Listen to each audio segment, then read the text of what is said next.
38,000 tan sisa pekerjaan keseluruhan sehari yang kita janakan. Dan jenis-jenis ataupun komposisi sisa yang terjana ada pelbagai lah. Yang terbanyak sekali adalah sisa makanan yang menyumbang kepada 44.5%. Pengurusan sisa makanan merupakan satu keperluan dalam usaha untuk melindungi alam sekitar dan menjamin kelestarian serta kualiti hidup masyarakat. Sisa makanan merupakan hasil buangan daripada aktiviti sosioekonomi manusia yang telah menjadi masalah utama yang dihadapi oleh kebanyakan bandar di setiap negara membangun termasuklah Malaysia. Rakyat Malaysia membuang sisa makanan kira-kira 8,000 tan setiap hari. Sisa makanan ini boleh memberi makanan kepada 8 juta orang termasuk 950 tan makanan yang siap sedia tanpa dimakan. Kebanyakan sisa makanan yang dibuang memerlukan tapak pelupusan yang selamat dan telah melampaui kapasiti penuh. Statistik yang dilakukan oleh SW Corp menunjukkan bahawa sisa makanan di Malaysia mencapai 15,000 tan setiap hari, termasuk 3,000 tan yang masih boleh digunakan dan tidak seharusnya dibuang. Latar belakang. Kajian ini dilakukan bagi mengatasi masalah lambakan sisa makanan di Malaysia. Hal ini menjadi masalah kepada pembangunan ekonomi, sosial dan kesejahteraan alam sekitar. Kajian ini melibatkan golongan pelajar dan orang awam iaitu seramai 105 orang responden. Oleh itu, inisiatif seperti aktiviti Kita Semula merupakan salah satu langkah untuk mengurangkan kuantiti sisa makanan atau pepejal yang dilupuskan dengan memproses sisa tersebut menjadi produk baru. Sebagai contoh, sisa makanan yang diproses tersebut mampu menghasilkan baja kompos. Akhir sekali, maklumat yang didapati daripada sumber akhbar harian Metro telah menyatakan bahawa kira-kira 16,650 tan pembuangan sisa makanan di Malaysia telah berlaku setiap hari. Hal yang demikian telah membimbangkan seluruh masyarakat. Kajian lepas, terdapat 3 petikan akhbar. Yang pertama, dari petikan akhbar harian Metro, sebanyak 16,650 tan sisa makanan dibuang setiap hari. Isteri rumah dan keluarga adalah penyumbang terbesar kepada sisa makanan yang dibuang. Dan pembuangan sisa makanan meningkat sebanyak 15 hingga 20% pada musim perayaan dan Ramadan. Artikel ini disiarkan pada Isnin 15 April 2019, 9:13 malam. Yang kedua, dari Keratan Akhbar Berita Harian Putrajaya, rakyat Malaysia menghasilkan kira-kira 37,890 tan sisa makanan setiap hari dengan sekurang-kurangnya 1.17 kilogram dijana bagi setiap individu. Jumlah itu dianggarkan terus meningkat seiring pertambahan populasi penduduk dan lebih membimbangkan ia akan menyumbang kepada ketupuan tapak pelupusan sampah. Artikel ditulis oleh Suhaila Syahrul An-Nur. Yang ketiga, daripada kajian yang pernah dibuat oleh Berita Harian tentang isu lambakan sisa makanan, 3,000 tan atau 3 juta kilogram makanan dibuang setiap hari sepanjang bulan Ramadan. 47% buangan sisa pepejal di lokasi kediaman premis membabitkan sisa makanan. 8,000 tan makanan terbuang setiap hari, berupaya menampung bilangan penduduk dunia seramai 6 juta. Seterusnya, pernyataan masalah. Seperti yang kita sedia maklum, isu lambakan sisa makanan tidak lagi asing di Malaysia. Pembuangan sisa makanan secara tidak terkawal ini menyumbang kepada berlakunya pengurangan lapangan pelupusan sampah. Selain itu, pembuangan sisa makanan berlaku dalam kalangan peruncit dan juga pengguna.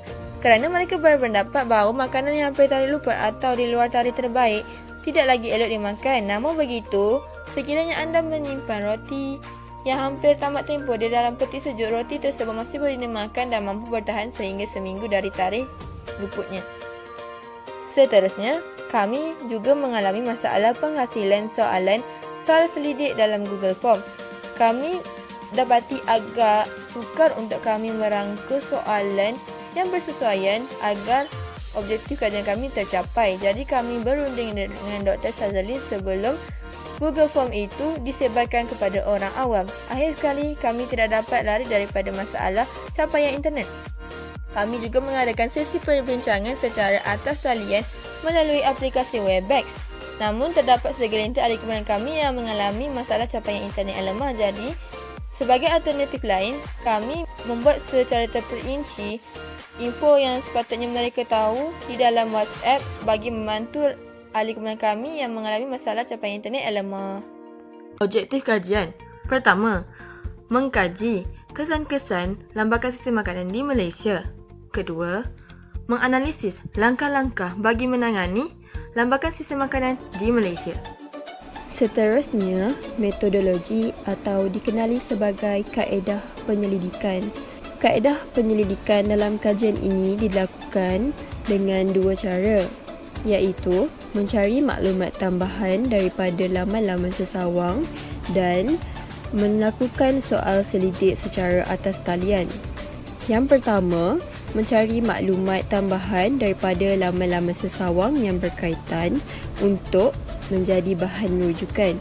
Misalnya seperti blog, artikel dan keratan akhbar atas talian. Selain itu, kami juga melakukan soal selidik secara atas talian menggunakan Google Form yang bertajuk Etika Penyelesaian Lambakan Sisa Makanan di Malaysia untuk mengetahui ulasan segelintir masyarakat berdasarkan sudut pandangan mereka terhadap masalah lambakan sisa makanan di Malaysia yang berleluasa pada masa kini dan usaha yang dapat mereka lakukan untuk mengatasi masalah tersebut.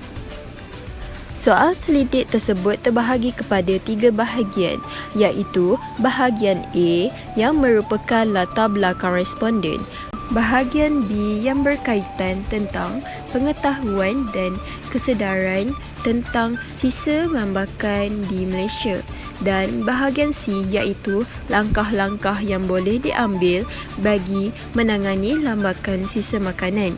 Soalan bahagian B dan bahagian C dirangka berdasarkan objektif pertama dan objektif kedua.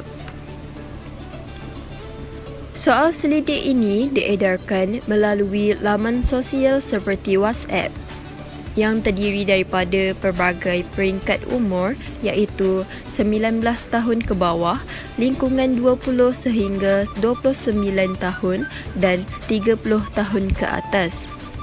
Majoriti responden yang menjawab terdiri daripada pelajar-pelajar Universiti Teknikal Malaysia Melaka, pelajar institusi-institusi lain dan pekerja turut memberi kerjasama dalam menjawab soal selidik tersebut. Seterusnya, definisi kata kunci terbahagi kepada 4 iaitu pertama, kesan, kedua, lambakan, ketiga, sisa, keempat, makanan. Pertama, iaitu kesan terhadap individu dan masyarakat. Terdapat 3 maksud kesan iaitu B, bakat, bekas, tanda-tanda dalam kurungan luka.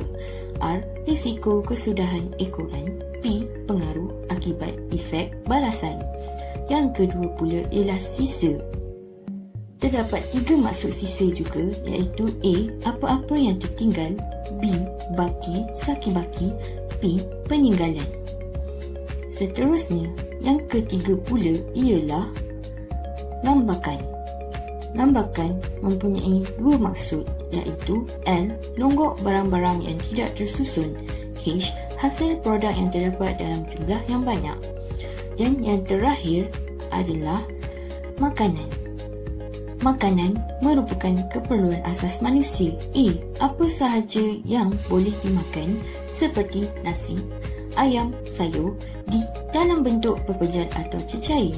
M, merupakan satu keperluan asas manusia.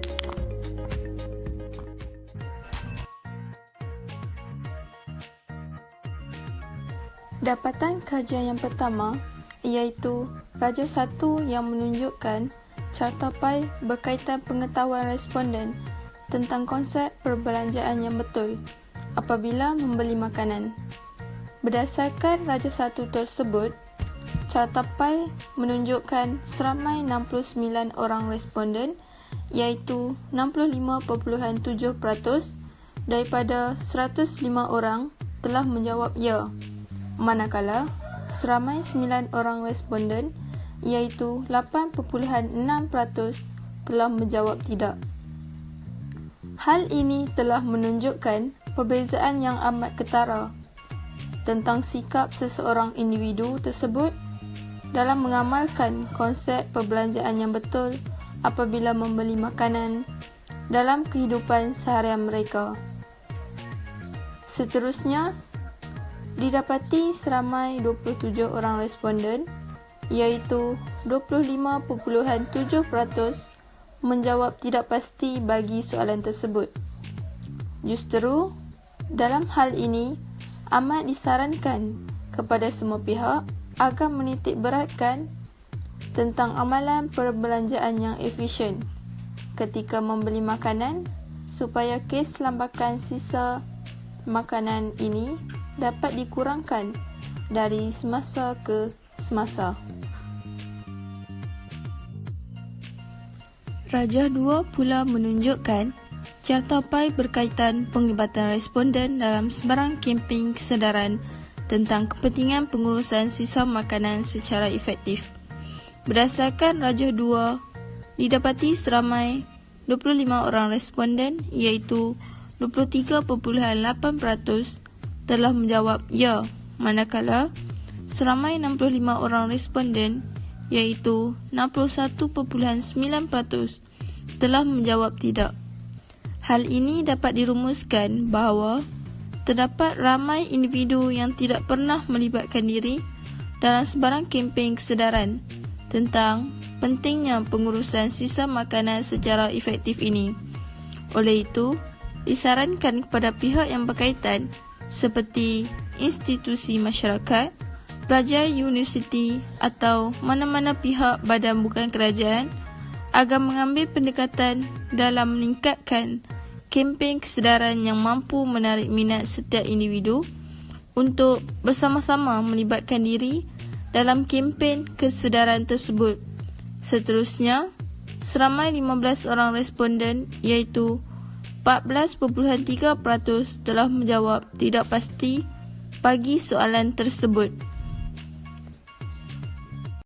Rajah 3 menunjukkan carta PAI jumlah sisa makanan yang dibuang setiap hari di Malaysia. Berdasarkan kajian dapatan, daripada jumlah keseluruhan responden yang terpilih iaitu seramai 105 orang responden, seramai 44 orang dengan peratusan 41.9% memilih ya sebagai jawapan, manakala seramai 46 orang dengan peratusan sebanyak 43.8% memilih tidak.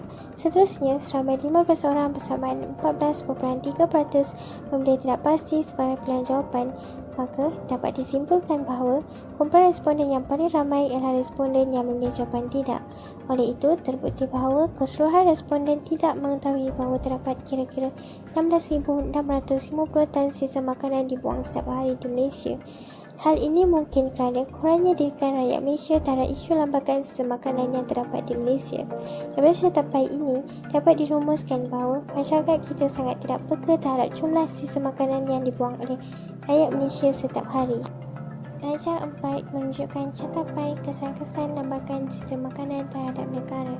Berdasarkan carta PAI di atas, daripada jumlah keseluruhan 105 orang responden, seramai 78 orang responden cakna terhadap kesan-kesan lambakan sisa makanan yang dibuang secara tidak terkawal terhadap negara, dengan menunjukkan peratusan tertinggi iaitu sebanyak 74.3%. Selain itu, seramai 20 orang responden dengan peratusan 19% memilih jawapan tidak, dan selebihnya seramai 7 orang responden bersamaan 6.7% memilih tidak pasti sebagai jawapan. Hal ini membuktikan bahawa masih terdapat segelintir rakyat Malaysia yang masih kurang menyedari bahawa lambakan sisa makanan mampu memberi impak negatif terhadap negara. Daripada keseluruhan carta PAI di atas, ini menunjukkan bahawa majoriti rakyat Malaysia mempunyai kesedaran yang tinggi terhadap kesan-kesan lambakan sisa makanan yang dibuang secara tidak terkawal terhadap negara. Soalan 5. Sedarkah anda bahawa pembaziran sisa makanan berupaya memburukkan lagi situasi pemanasan global di Malaysia?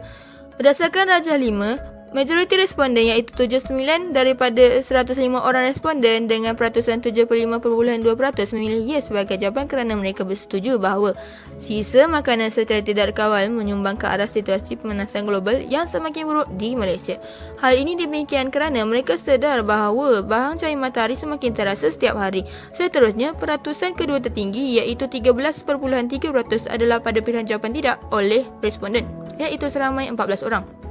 Peratusan terakhir iaitu 11.4% menunjukkan sejumlah 12 orang responden memilih tidak pasti sebagai jawapan mereka. Daripada cartapai ini, kita dapat perhatikan bahawa masyarakat kita sangat peka akan isu semasa dan juga keadaan cuaca di Malaysia pada hari ini. Seterusnya, soalan 6. Tahukah anda bahawa sisa makanan boleh dijadikan baja kompos? Berdasarkan Rajah 6, kita dapat perhatikan bahawa seramai 88 daripada 105 orang responden tahu akan baju kompos boleh dijadikan daripada sisa makanan dengan menunjukkan peratusan tertinggi iaitu 83.8%. Selain itu, dalam cartapai 9.5% bersamaan 10 orang responden memilih tidak sebagai jawapan. Selebihnya, menunjukkan peratusan yang berbaki 6.7% atau bersamaan 7 orang responden memilih tidak pasti jika sisa makanan ini boleh dijadikan bahan baja kompos. Seterusnya, dapatan kajian untuk soalan nombor 7. Berdasarkan dapatan kajian, seramai 88 orang responden iaitu 83.8% boleh rujuk cartapai di atas yang berwarna biru adalah terdiri daripada responden yang memilih ya sebagai jawapan mereka. 88 orang responden tersebut telah menyedari terlalu banyak sisa makanan yang terhasil daripada kegiatan bazar dan rumah terbuka dalam sebarang perayaan. Manakala 11 orang responden iaitu 10.5% memilih tidak. Bahagian di dalam cartapai yang berwarna merah ialah pilihan jawapan untuk tidak. Seterusnya, seramai 6 orang responden bersamaan 5.7% memilih tidak pasti sebagai pilihan jawapan. Bahagian yang berwarna jingga di dalam cartapai ialah untuk pilihan jawapan tidak pasti.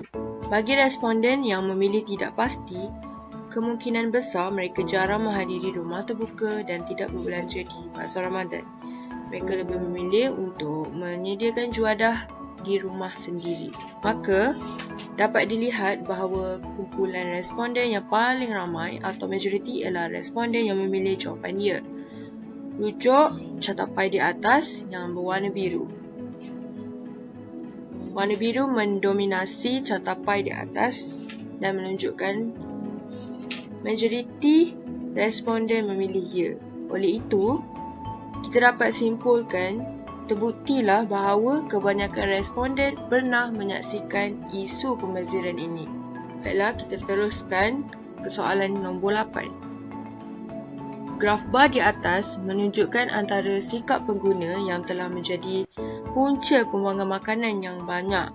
Didapati bahawa dalam soalan ini seramai 79 orang responden rujuk graf bar di atas di bahagian melakukan pembelian makanan yang berlebihan itu menunjukkan bilangan 79 orang responden telah melakukan pembelian makanan yang berlebihan. Manakala seramai 50 orang responden tidak mengamalkan perancangan dalam menguruskan menu. Rujuk graf bar di atas, bar yang nombor 2. Seterusnya, 65 orang responden pernah melakukan hal ini dengan terlupa menutup makanan dan tidak menyimpannya dengan betul. Rujuk graf bar di atas, bar yang terakhir tersebut menunjukkan 65 orang. Hal ini kerana merujuk kepada soalan kedua, majoriti responden tidak pernah menghadiri sebarang kempen kesedaran tentang pentingnya pengurusan sisa makanan secara efektif. Jadi kita boleh simpulkan dekat sini, bila mereka tidak menghadiri sebarang kempen, jadi mereka tidak memperolehi sebarang ilmu dalam menguruskan makanan dengan betul. Soalan di atas membolehkan para responden untuk memilih lebih dari satu jawapan. Jadi, seorang responden pernah melakukan satu atau dua bahkan ketiga-tiga sikap di atas. Berdasarkan graf bar, kita dapat lihat bahawa majoriti responden melakukan pembelian makanan yang berlebihan. Mungkin mereka tidak boleh membezakan antara kehendak dan juga keperluan, jadi mereka membeli dengan mengikut hawa nafsu semata-mata. Jadi berlakulah pembelian makanan yang berlebihan. Seterusnya, langkah-langkah penambahbaikan dalam konteks peranan kerajaan. Terdapat 2 langkah yang telah diambil oleh pihak kerajaan untuk mengatasi masalah lambakan sistem makanan di Malaysia. Langkah yang pertama ialah kaedah penstoran dan kutipan yang pelbagai, di mana pihak bertanggungjawab telah menyediakan setiap premis atau kawasan kediaman yang berbeza mempunyai cara penstoran sisa buangan yang berbeza. Langkah yang kedua pula ialah penguatkuasaan peraturan baru, di mana pihak kerajaan menguatkuasakan peraturan baru dengan cara pengasingan sisa pepejal di setiap isi rumah dan juga pusat institusi. Bagi menjayakan penguatkuasaan peraturan baru tersebut, pihak kerajaan perlu melakukan sistem pemantauan yang ketat dengan mengenakan penalti yang tinggi terhadap individu yang tidak mematuhi peraturan tersebut. Seterusnya ialah 3 kaedah kutipan sisa pepejal di Malaysia. Yang pertama, berbentul di jalan, bermaksud dilakukan di kawasan perhentian bas dan tempat awam. Yang kedua pula ialah berpusat, dilakukan di kawasan pansapuri, pasar dan premis komersial dengan menggunakan tong komunal dan rumah sampah. Dan yang ketiga pula ialah premis ke premis, di mana diuruskan oleh pihak pengurusan GBKL terus ke lori sampah. Dan yang terakhir pula ialah jenis-jenis tong sampah di kediaman. Yang pertama ialah rumah bertingkat kosong dah dan sederhana. Yang kedua pula ialah spiral waste bin atau dikenali sebagai SWB. Dan yang ketiga pula ialah deep collection system. Dan yang terakhir pula ialah sistem vacuum yang digunakan di kawasan pansapuri. Langkah-langkah untuk menangani isu lambakan sisa makanan. Peranan masyarakat. Yang pertama, masyarakat mestilah mengubah gaya hidup mereka yang suka membazir menjadi masyarakat yang lebih prihatin terhadap isu ini. Yang kedua, masyarakat hendaklah menyokong agensi yang membuat kempen atau program dalam menangani isu lambakan sisa makanan ini. Yang ketiga, masyarakat perlulah mengambil bahagian dalam program Food Bank Malaysia. Program ini dapat memupuk sifat saling berkongsi dan berderma di kalangan masyarakat. Di samping itu, peranan keluarga dan individu yang boleh diambil bagi menangani lambakan sisa makanan di Malaysia.